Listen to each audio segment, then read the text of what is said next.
आदाब, नमस्कार दोस्तों।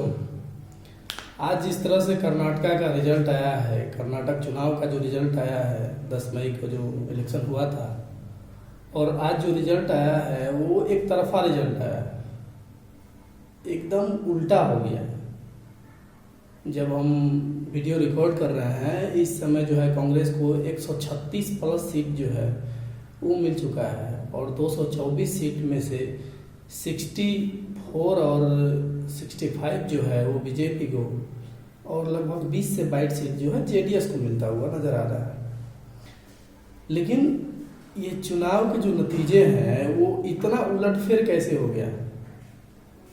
अभी पावर में वहाँ पर कर्नाटक में जो है पावर में बीजेपी थी, और बीजेपी जो है एक तरह से एकदम देखा जाए तो नरेंद्र मोदी के नाम पर वोट मांगा जा रहा था।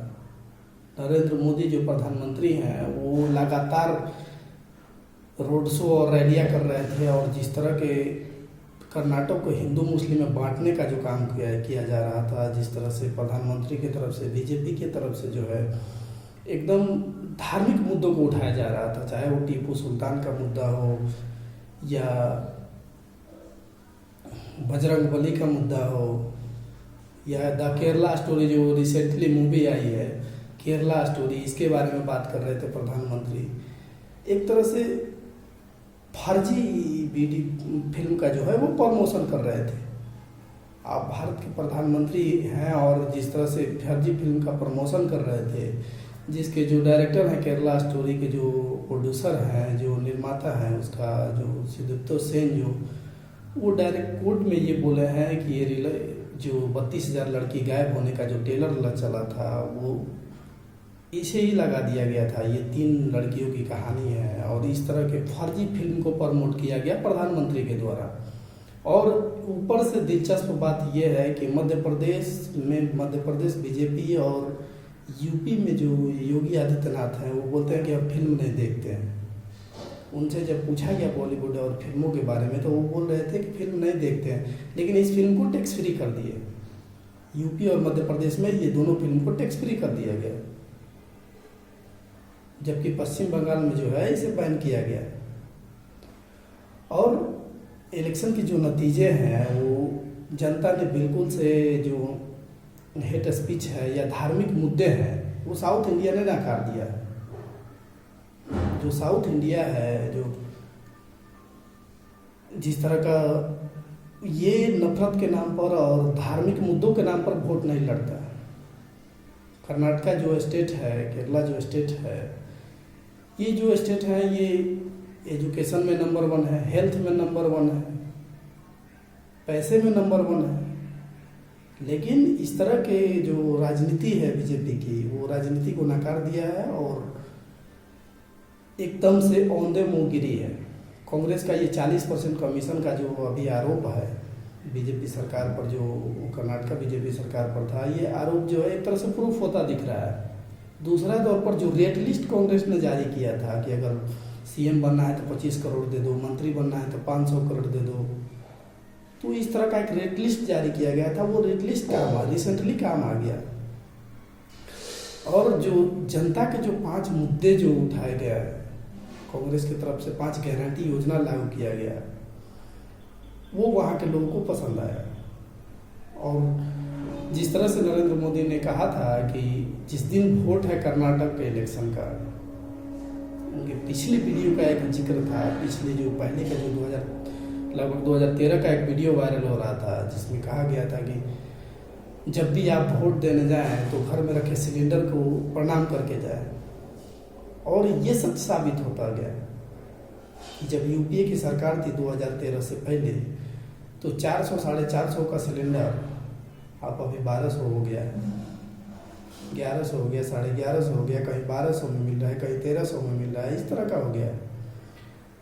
तो ये मुद्दे जो लोकल मुद्दे हैं वो काम आए। एक तरह से जो गोदी मीडिया है, सभी चैनल जिस तरह से अर्नब चिल्ला रहा था अपने चैंकर में बैठकर, अभी भी मामला पलट सकता है। क्या मामला पलट सकता है? अभी इतना पिक्चर क्लियर हो गया है, अभी क्या मामला पलट सकता है?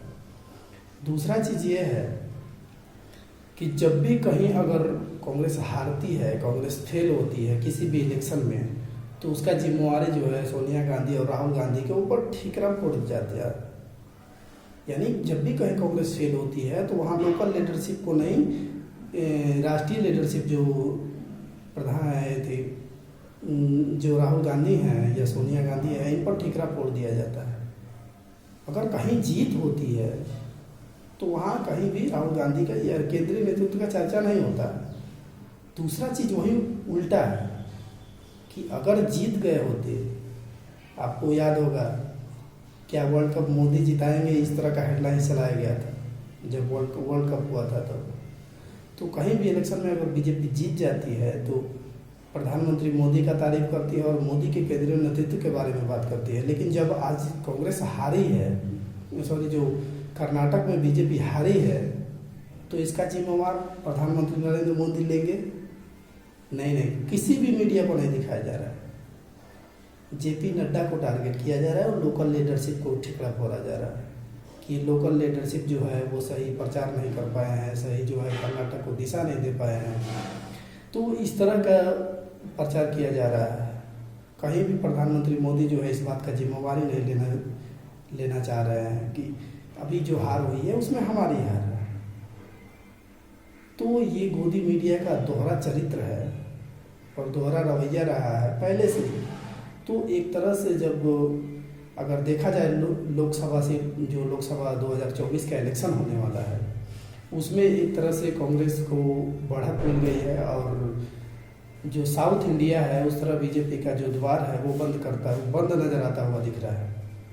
इसलिए कि फर्स्ट बार जब इलेक्शन में अगर देखा जाए यूपी, बिहार और पश्चिम बंगाल को, और यूपी, बिहार, पश्चिम बंगाल, महाराष्ट्र को देखा जाए तो ये लगभग 150 सीटें होती है। और वही साउथ देखा जाए तो साउथ में भी इनका जो है सुपड़ा साफ होता नज़र आ रहा है। एक तरह से कहा जाए तो आज के कर्नाटक इलेक्शन नतीजे ये तय करते हैं कि बीजेपी को जो है साउथ इंडिया की तरफ से इनका जो भी मिलने वाला था वो द्वार बंद होता नज़र आ रहा है।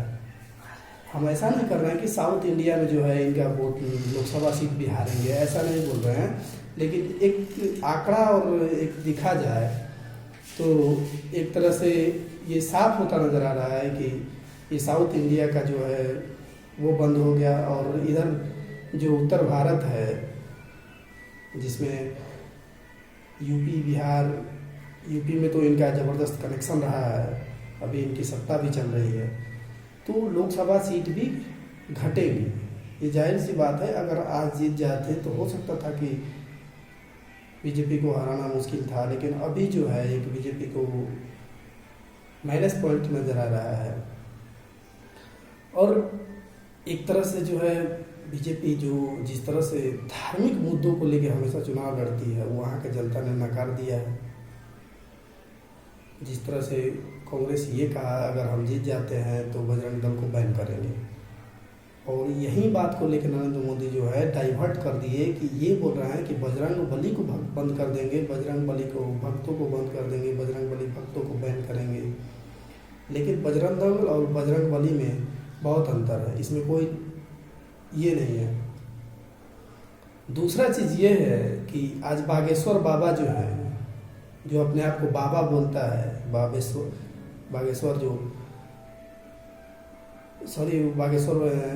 धीरेन्द्र शास्त्री जो बिहार गया था और बिहार में जिस तरह से लोगों को बोल रहा था कि पागलों कैसे हो, तो ये किस बाबा और किस धर्म गुरु का बयान हो सकता है? ये 27 साल का एक लड़का जो अपने आप को धीरेन्द्र शास्त्री बाबा बोलता है, और बिहार बीजेपी इसको स्वागत करती है और बिहार बीजेपी जो है इसको बुलाती है, बाकायदा करोड़ों रुपए खर्च किया जाता है। ये कहीं से भी ये धार्मिक बात हनुमान कथा जो है वो करने के लिए आया था, लेकिन ये कहीं से भी हनुमान कथा का बात नहीं होता। अगर हनुमान कथा की बात होती तो क्या बिहार में बड़े बड़े मंदिर नहीं हैं, बड़े बड़े पुजारी नहीं हैं, बड़े बड़े मठ नहीं हैं जिसके लोग वहाँ जाकर उसका स्वागत करते? लेकिन वो बाबा नहीं है। एक तरह से बीजेपी प्रचार करने के लिए बुलाई है, बिहार में जो है हिंदुत्व को प्रचार करने के लिए बुलाई है।